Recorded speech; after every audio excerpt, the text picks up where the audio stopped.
बिस्मिल्लाहिर्रहमानिर्रहीम। अस्सलाम वालेकुम। ये पार्ट 50 है।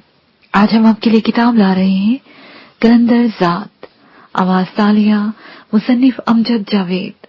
ये किताब 1874 सफ़ात पर मुश्तमिल है। तो आइए सुनते हैं पार्ट नंबर 50, सफ़ा नंबर 464 से। ये क्या ड्रामा है वानीता? लगता है लंबी प्लानिंग की हुई है तुमने। शायद तुम्हारे जहन में हो। जिसने सुबह बताया था कि वो राह है, वो इस लड़के का बाप है। इस बगैरत ने कुछ जगहों पर छापे मारे हैं और असला समेत बंदे पकड़ लिए हैं। उसका रतन बाबा से मुतालबा है कि मुझे और तुझे उसके हवाले कर दे।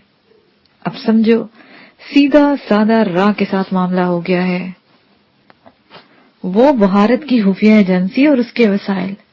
रतनदीप सिंह वो क्या कर पाएगा? मैंने तशवीश से पूछा। कुछ भी नहीं, उसने तो कुछ भी नहीं करना। बस अब मुख्तलिफ तंजीमें हरकत में आएंगी। अगर राह वाकतन उनके साथ लड़ना चाहती है तो ठीक है, हम तो पहले ही हालते जंग में हैं। अब राह जो मर्जी करे। वो जो चिंगारियां अब शोला बनने जा रही हैं, उन्हें आग लगाने से कोई नहीं रोक पाएगा। अब हमारी मंजिल सिर्फ और सिर्फ खालिस्तान है और बस। वानीता ने यूं कहा जैसे वो अपना सब कुछ वार चुकी है। उनके साथ डील कैसे होगी? फोन के जरिए? वो हमारी लोकेशन का अंदाजा? मैंने कहा तो वो तहम्मुल से बोली, डील कहीं और हो रही है। हमें बस इतना हुक्म मिलना है, मार दो या छोड़ दो, बस। ये कहकर वो तनी पर लेट गई। उसका सर मेरी रान पर था। मैं उसके बालों में उंगलियां फेरने लगा। वो मेरे लिए एक लड़की नहीं, हुर्रियत पसंद थी। आजादी चाहने वाला कोई भी हो, मैं उसकी दिल से कदर करता था। अगर तुम्हें नींद आ रही है तो तुम सो जाओ, मैं जाग रहा हूं। और इनका मैंने कुछ कहना चाहा तो वो मेरी बात काटते हुए बोली, मुझे नींद नहीं आती दिलजीत। न जाने कितने साल हो गए, नींद को तरस गई हूं। तेरे सामने शराब भी पी है, बस खुमार सा आता है और खत्म हो जाता है। क्यों है ऐसा? मैंने पूछा। मैं जब भी सोती हूं तो मेरे ख्वाब में मेरे वीर, मेरी माँ और मेरा बापू, उन सब की लाशें सहन में पड़ी हुई दिखाई देती हैं और मैं उनके पास बयान कर रही होती हूँ। वो जज्बाती लहजे में बोली, फिर एकदम चौंकते हुए बोली, देखो वो गलीज गाली देते हुए बाहर निकलने की कोशिश कर रहा है। मैंने फौरन उसकी तरफ देखा तो वो लड़का झोंपड़ी से बाहर खड़ा मुहतात निगाहों से इधर उधर देख रहा था। उसे ये ख्याल ही नहीं था कि लालटेन की छिनती हुई रोशनी उस पर पड़ रही है। मैं भी आवाज कदमों से बढ़ा। वो लड़का जो तेज कदमों से चल पड़ा था, मैंने पीछे से जाकर पकड़ लिया। तभी मैंने एक जोरदार घोंसा उसके जबड़ों पर मारा। बिलाशुबा वो लड़ने के फन से आशना था और फिर इस वक्त वो अपनी बका की जंग लड़ रहा था। उसके साथ ही उसने मेरी पसली में घोंसा मार दिया। मैं एक कदम लड़खड़ा गया। वो पूरे जोश से मेरी तरफ बढ़ा। उसने झुकाई दी और खड़ा हाथ मेरे कांधे पर मारा। इससे ज्यादा वो कुछ न कर सका। मैंने उसकी गर्दन दबोच ली, फिर यूं ही ऊपर उठाकर जोर से जमीन पर दे मारा। 3-4 ठोकरों से ही वो साकत होकर रह गया। मैं उसे घसीटता हुआ झोंपड़ी में ले आया। मैंने थैले से रस्सी निकाली और उसे बांधा। लड़की ये सब कुछ देख के थर थर कांप रही थी। मैंने उसे भी बांधा और उनके पास बैठ गया।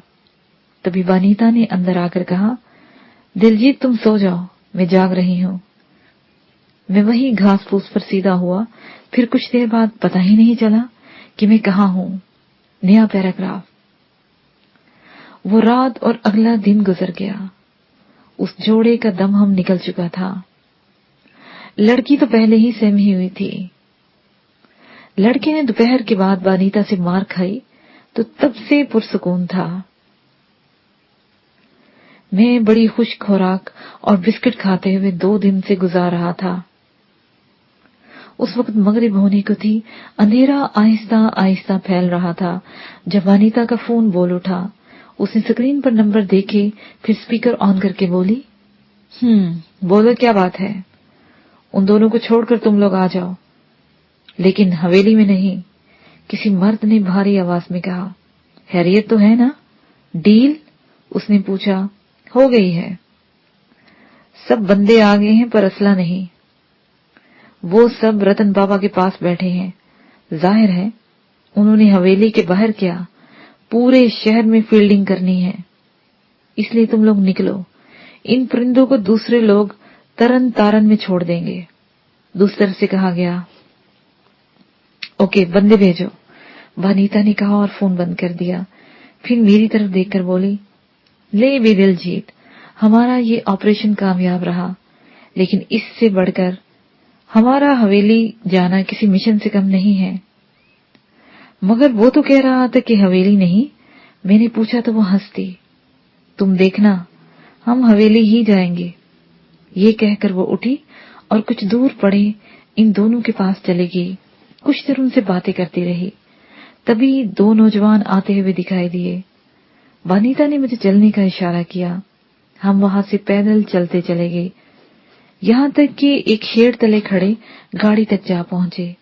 ये वो नहीं थी जिस पर हम आए थे, बल्कि दूसरी थी, जिस पर अमृतसर शहर के मसाफात में पहुंचे हुए हमें काफी रात हो गई।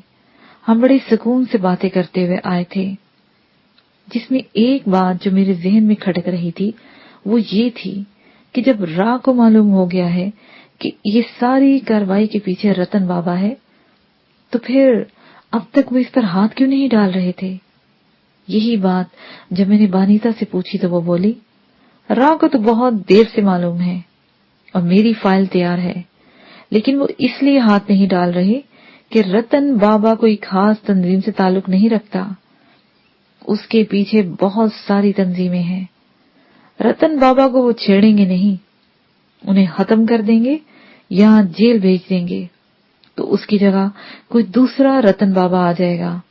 काम तो चलेगा, लेकिन इस दौरान इनका कितना नुकसान होगा वो इसका तसव्वुर भी नहीं कर सकते। उसने बड़े जज्बाती अंदाज में कहा तो मैं खामोश हो गया। हर बंदा कोई न कोई जाती मुफाद रखता है, कौन क्या है कुछ नहीं कहा जा सकता था। हमारी मंजिल एक 2 मंजिला पुराना सा घर था, जिसको अच्छी तरह सजाया संवारा हुआ था। वनीता ने कार बाहर ही खड़ी रहने दी और हम अंदर चले गए। इस घर में काफी सारे लोग थे, पूरा खानदान आबाद था। हम कुछ देर उनके पास रहे, फिर एक कमरे में चले गए जो कदरे हटकर आखिरी सिरे पर था। वो कमरा पुरानी चीजों से भरा हुआ था। वनीता ने कुछ चीजें इधर उधर की, फिर फर्श को दबाकर रेलिंग वाला ढकना अंदर की तरफ कर दिया। वहां एक खला बन गया। मुझे पीछे आने का इशारा करके वो नीचे उतर गई। थोड़े थोड़े फासले पर 0 पावर के बल्ब रोशन थे। हम सीढ़ियां उतरकर सुरंग में चलते गए। तकरीबन फरलांग भर चले होंगे कि हमें सीढ़ियां दिखाई दी। उस पर चढ़े और एक कमरे में निकल आए। वो हवेली ही का एक कमरा था, मतलब वो घर हवेली के पिछवाड़े था। मैंने तस्दीक चाही तो वनीता ने इस बात में सर हिला दिया। मैं अपने कमरे में गया, फ्रेश हुआ और लंबी तान कर सो गया। उस सुबह मैं मामूल के मुताबिक जल्दी उठ गया। मैं खूब जी भर कर फ्रेश हुआ, सफेद कुर्ता और पजामा पहना। मैं सोफे पर बैठा टीवी देख रहा था कि हवेली के मुलाजमीन में से एक ने आकर मुझे बताया कि ऊपर छत पर रतन दीप सिंह मेरा इंतजार कर रहा है। मैं फौरन ही उठ बैठा। मैं जब वहां पहुंचा तो रतन दीप सिंह के साथ एक और बूढ़ा सिख बैठा हुआ था, जो मुझे बड़े गौर से देख रहा था। सामने मेज मुख्तलिफ खानों से भरी पड़ी थी। मैं उनके पास जाकर बैठ गया। तब रतन दीप सिंह ने पुरशोक निगाहों से मेरी जानब देखते हुए कहा, दिलजीत सिंह जी, ये हमारे बहुत ही मोहतरम ज्ञानी प्रोंत सिंह जी हैं। यहाँ बड़ी मुद्दत बाद तशरीफ लाए हैं। जब मैंने तुम्हारे बारे में बताया तो बड़े शौक से मुलाकात करना चाहिए। आपके लिए मोहतरम है तो मेरे लिए भी सर आंखों पर। मैं हाजिर हूं जी, मैंने अदब से कहा। तो उसने अपना हाथ उठाकर मुझे दुआएं दी। फिर बोले, इंसान, ज्ञान, ध्यान, भगवान और निर्वाण, ये सब एक माला में समझो मोती, जिसके आखिरी सिरे पर पहला सिरा आन मिलता है। पहला और आखिरी सिरा मिलता है तो सभी एक हो जाता है। बंदा रब रब करता है, जबकि रब उसके पास होता है। रब को पाने के लिए अपनी तलाश करना पड़ती है। वाह गुरु की मेहर है तुम पर, तेरे मुकद्दर का सितारा बड़े अरूज पर है। तू भी किसी ज्ञानी से कम नहीं। बाबा जी, मुझे तो इन बातों की समझ ही नहीं है। कहाँ मैं और कहाँ ज्ञान। शायद वक्त ने मुझे इंसान बनने की भी मोहलत नहीं दी, वरना यूं दरिंदों की तरह दुनिया के इस जंगल में न भटकता। मैंने अपनी तरफ से बड़ी आजिज़ी से कहा, जो चीज जितनी नायाब होती है उतनी ही मुश्किल से मिलती है। बड़ी शायद छोटे बर्तन में तो नहीं समा सकती ना। तुम न समझो, लेकिन समझाने वाले तो तुझे समझा रहे हैं। तेरा वक्त शुरू हो गया है। अब देखते हैं कब तू नचाते नचाते खुद नाचने लगता है। ज्ञानी ने ये लफ्ज कहे तो मुझे रोही के बाबा याद आ गए, जिन्होंने मुझे कलंदर होने के बारे में कहा था। मैं चौंक गया। कुछ कहना चाहा तो ज्ञानी मुस्कुरा कर बोले, अरे बेटा, अभी तुझे नचाना नहीं आया। अभी तो खुद नाचना सीख रहे हो, फिर कहीं जाकर नचाओगे और फिर तेरा रक्स शुरू होगा। और रक्स भी ऐसा कि तेरा अपना लहू गवाही देगा।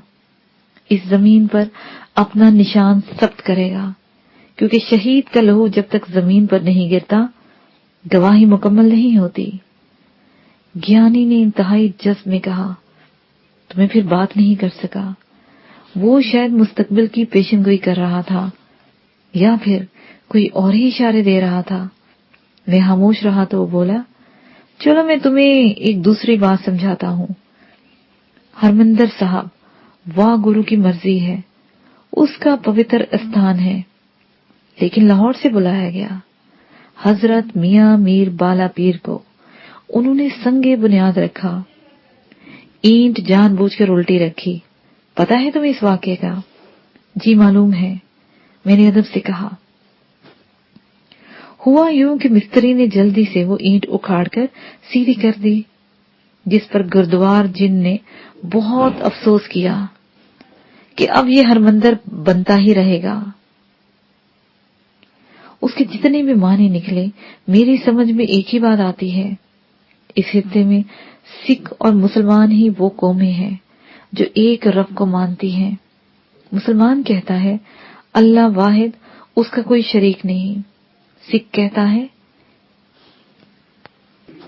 कि रब बस एक ही है।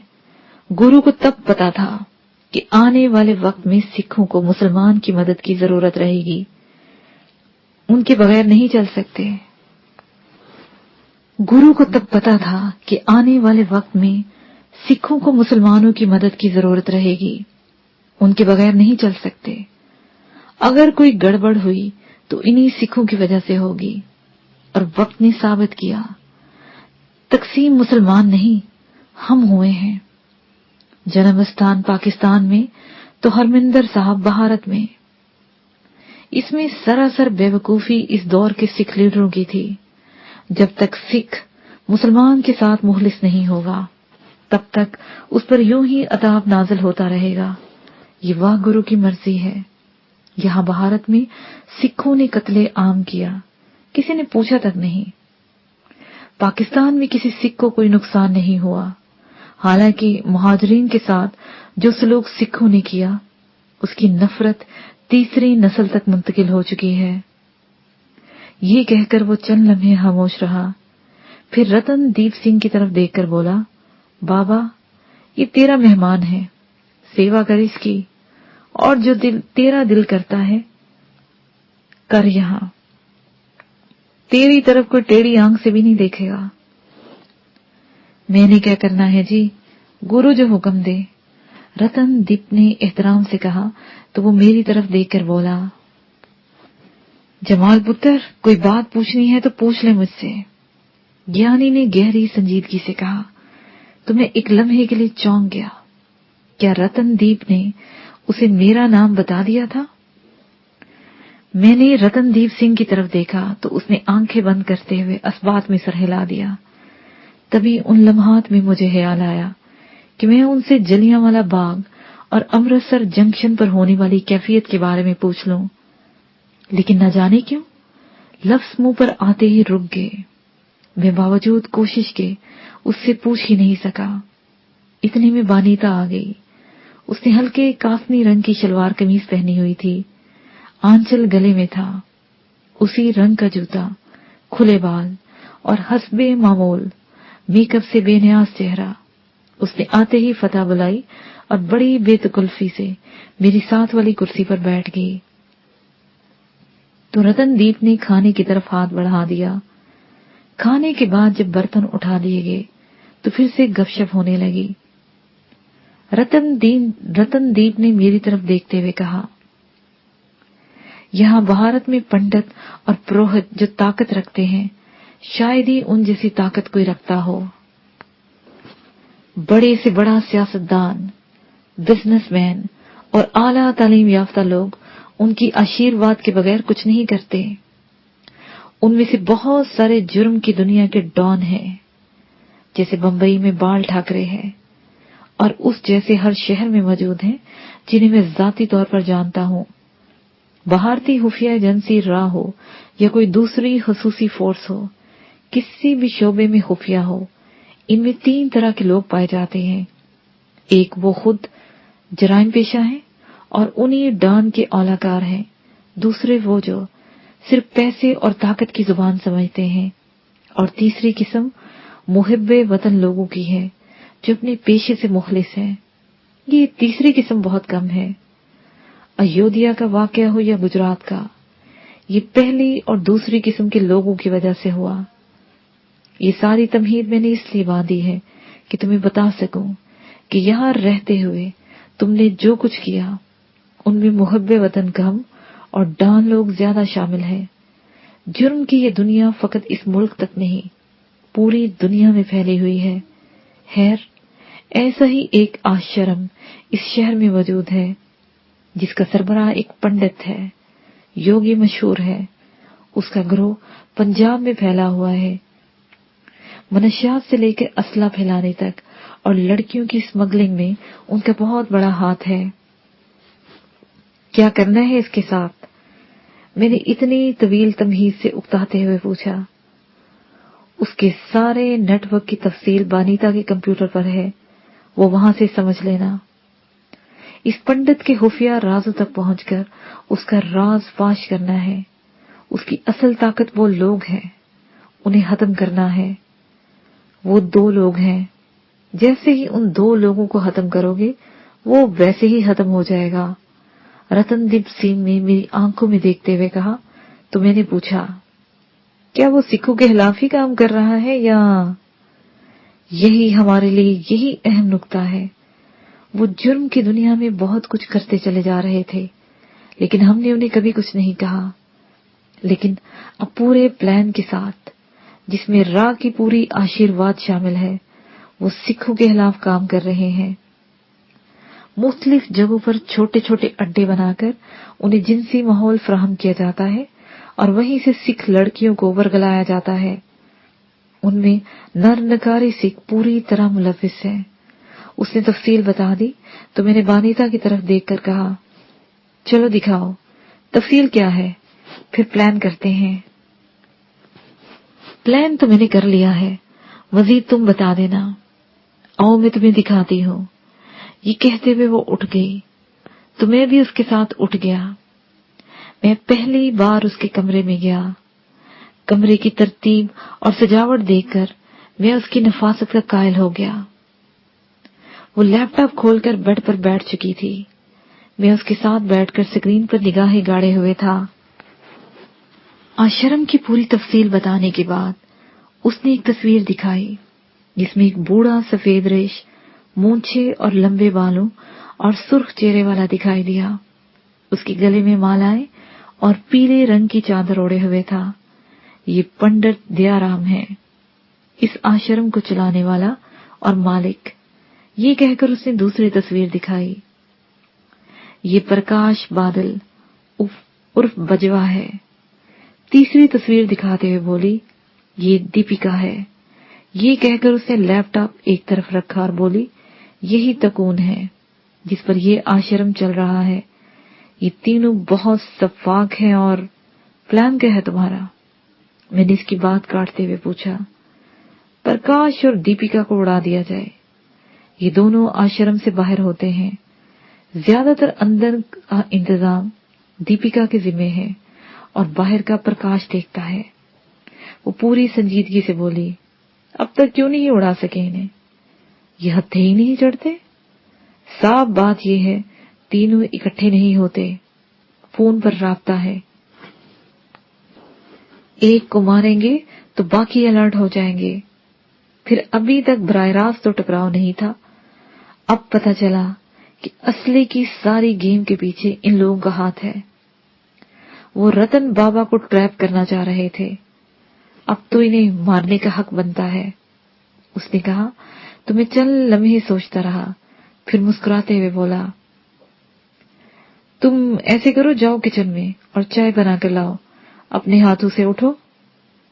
तुम्हें चाय चाहिए ना? वो अभी आ जाती है। उसने हैरत से कहा, मैं तुम्हारे हाथ की पीना चाहता हूँ, लेकिन खुदारा अभी इसमें जहर मत मिलवाना। मैं अभी तुम्हारे बहुत काम आने वाला हूँ। मैंने हंसते हुए कहा तो वो जेरे लब गाली बकती ही उठकर चली गई। मैंने लैपटॉप उठाया और दोबारा आश्रम से मुतालिक जो फिल्में थी वो देखी। एक नक्शा था, उसे समझा। फिर नेट खोलकर अपना ईमेल बॉक्स देखा।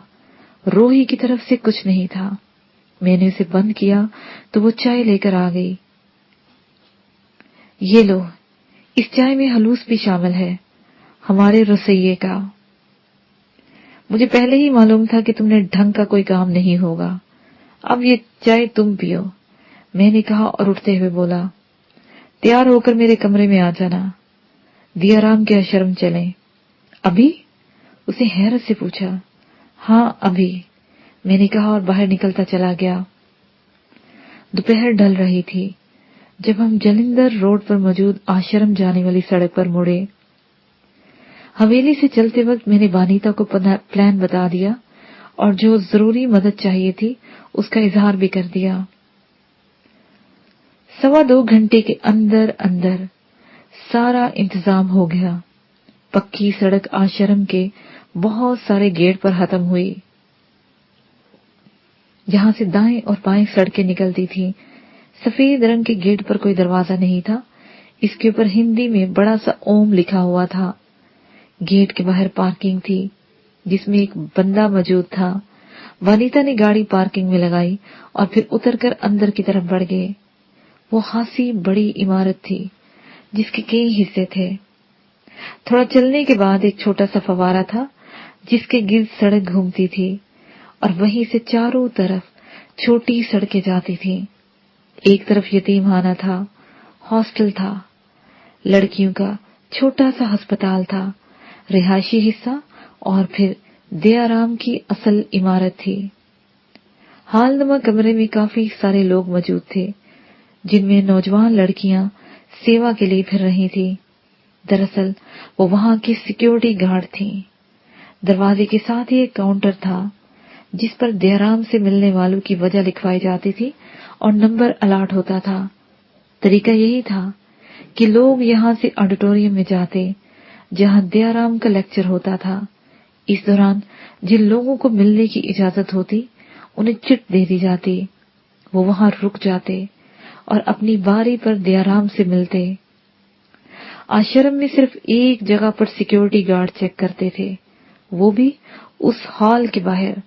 बाकी हर जगह सीसी कैमरे लगे हुए थे।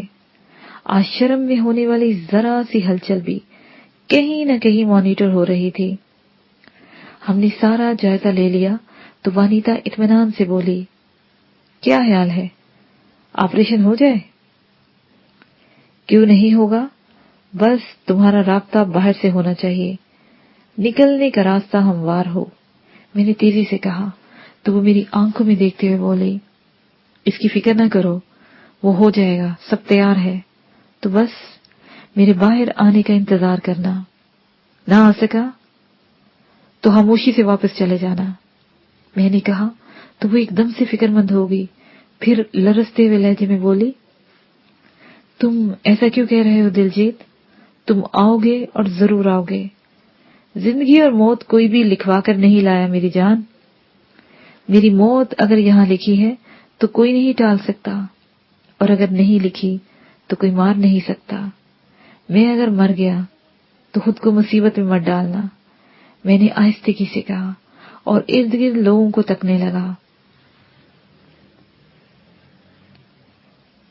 اگر چٹ تمہارے نام نہ نکلی تو پھر میں، یا اگر دونوں کے نام نہ نکلی تو اس میں پریشان ہونے کی ضرورت نہیں، میں سنبھال لوں گا، بس تم باہر کا خیال رکھنا۔ لفظ میرے منہ میں ہی تھے کہ آڈیٹوریم میں جانے کا اعلان ہونے لگا۔ ملکہ آڈیٹوریم میں سکون سے بیٹھنے کے بعد میں نے ماحول کا جائزہ لیا۔ کافی سارے لوگ تھے، سامنے اسٹیج پر بیٹھنے کی جگہ تھی، ریکارڈنگ کے لیے جدید آلات کا استعمال تھا۔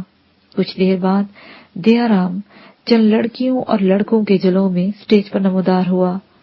اس نے سفید رنگ کی 2 چادریں اوڑھی ہوئی تھی، ایک دھوتی کی صورت میں اور دوسری کاندھوں پر پھیلائی ہوئی تھی۔ سفید بالوں میں آدھے سے زیادہ چہرہ چھپا ہوا تھا۔ وہ دونوں ہاتھ جوڑے ہوئے چند لمحے کھڑا رہا، پھر بیٹھ کر بھاشن دینے لگا۔ تقریباً 20 منٹ بعد وہ بھاشن ختم ہو گیا۔ دیا رام اٹھ کر اندر چلا گیا۔ ہم دونوں کو ملاقات کی پرچیاں مل گئی۔ ہمیں آدھے گھنٹے سے زیادہ انتظار کرنا پڑا۔ میری باری آئی تو دروازے پر موجود سیکیورٹی گارڈ نے مجھے ڈیٹیکٹر لگا کر چیک کیا، پھر میں اندر چلا گیا۔